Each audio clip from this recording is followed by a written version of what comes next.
Hi, this is Steph with Belladonna Dyes, and today we're going to make a clear sky geode.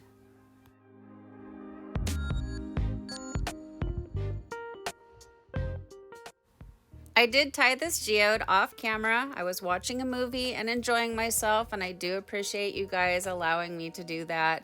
I do have a handful of geode ties. You can go watch those videos to get an idea, kind of see how I do it. I basically do them all the same. You just grab up some random fabric, tie it off with sinew really tight, and then you get white lines in your project. Now I'm using the single color in clear sky because I am swatching out Dharma's special order dyes. So if you go to their website and you type in special order dyes, it'll pop up their list. You have to buy 5 pounds or more in order to get it, and that's just way too much dye for me. So what I like to do is go over to the Facebook group Tie-Dye Supplies Marketplace. There are a bunch of people in there that are selling smaller quantities of dye. So they buy the 5 pounds or more and then they break it up into smaller bits. And currently I'm ordering from Kathy Greger. And I do have a link down below in the description box so you can find how to get to the marketplace.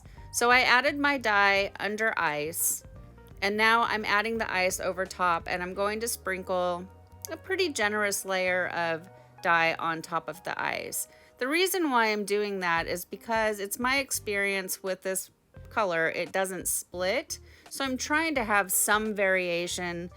I don't want to just have an all plain blue shirt in the same tone.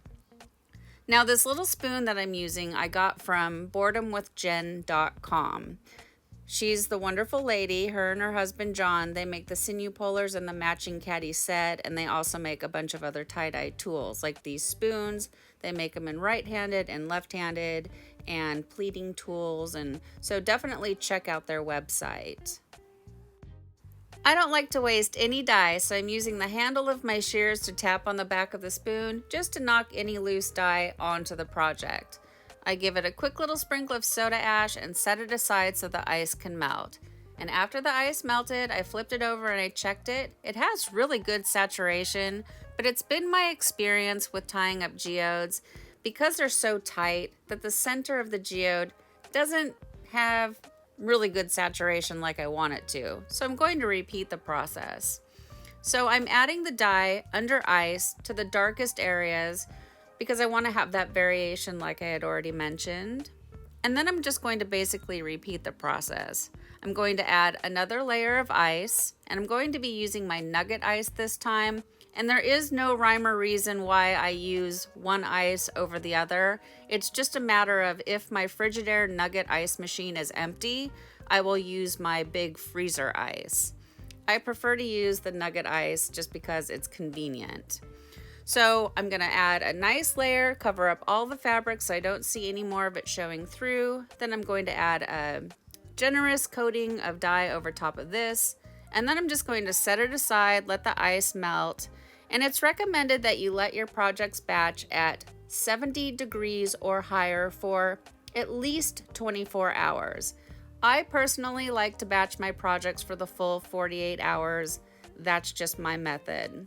And especially when working with blues, anything that has turquoise in it, it takes the longest to batch to reach its full color. This shirt ended up batching for 4 or 5 days, maybe longer. I lost track. I was really sick when I was making these shirts, and so I couldn't deal with them. And that's fine. It's bone dry, no big deal. And actually, it kind of makes it easier to untie. So what I've been doing with my geodes anyways is I untie them before I start to rinse them out. I think it saves on water, and it just makes them less sloppy to untie. So once I untie it, I start the rinse out process and I go through the motions. So I use cold water to rinse away any soda ash that might still be reacting within the fabric.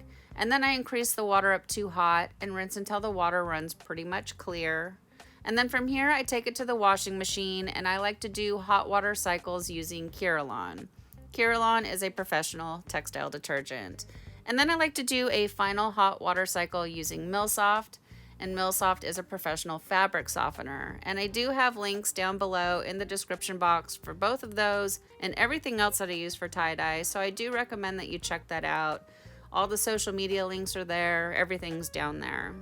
Then I'll put it in the dryer and I'll iron it, and we'll come back and we'll see the results.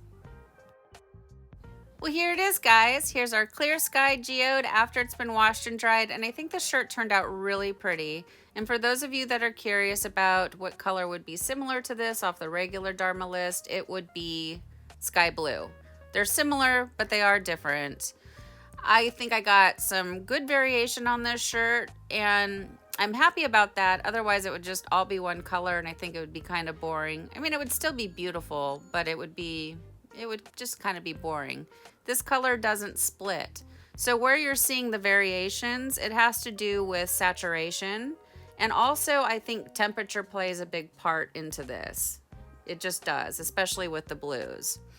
So I'm going to be adding this to the playlist of the special order dyes, the single colors. And right now what I'm doing is I'm swatching out the colors that I think are the best Christmas colors. So I've already done Green Lantern, Rose Red, now Clear Sky, and I'll just keep on going down the list. So overall, I'm really pleased with the way the shirt turned out. So what do you guys think of Clear Sky? Please leave me some comments down below. Thank you so much for watching. Please subscribe to my channel, leave a thumbs up, and click the bell and set it to all.